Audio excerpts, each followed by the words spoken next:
চট্টগ্রাম ৮ আসনের বিএনপি প্রার্থী এরশাদুল্লাহর নির্বাচনী গণসংযোগে সন্ত্রাসীদের এলোপাতাড়ি গুলিতে সরোয়ার হোসেন বাবলা নামে একজন নিহত হয়েছেন।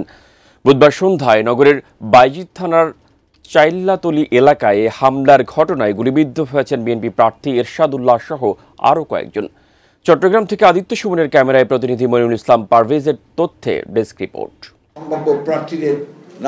বিএনপি চেয়ারপারসনের গুলশান কার্যালয়ে সোমবার আয়োজিত সংবাদ সম্মেলনে দলটির মহাসচিব মির্জা ফখরুল ইসলাম আলমগীর ২৩৭ আসনে প্রার্থী ঘোষণা করেন।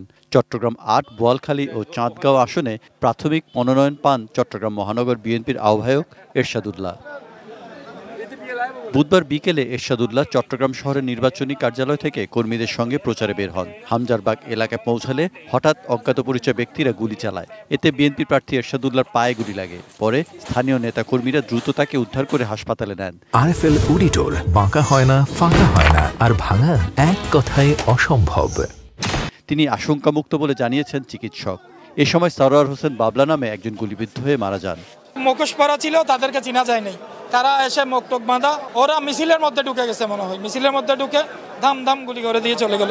হত্যাকারীদের ধরতে পুলিশ অভিযান চালাচ্ছে বলে জানিয়েছেন চট্টগ্রামের পুলিশ কমিশনার হাসিব আজিজ। হত্যা মামলা হয়েছে জানিয়ে তিনি বলেন, জড়িতদের দ্রুতই আইনের আওতায় আনা হবে।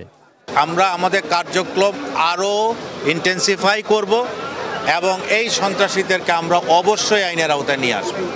এবং আমি সকল ভোটার এবং সকল প্রার্থীকে স্বনির্বন্ধ অনুরোধ জানাবো যে ওনারা যাতে নির্বাচনের ব্যাপারে আরও উৎসাহ এবং উদ্দীপনা নিয়ে নির্বাচনী ক্যাম্পেইনে ওনারা শুরু করেন। প্রার্থীদের নির্বাচনী গণসংযোগ ও জনসভার বিষয়টি আগে জানালে অতিরিক্ত নিরাপত্তা দেওয়ার কথা জানিয়েছেন সিএমপি কমিশনার। প্রার্থী এবং তাদের যে জনসভা, সেগুলোর সিকিউরিটির জন্য আমরা অতিরিক্ত পুলিশ মোতায়েন করব সব জায়গায়।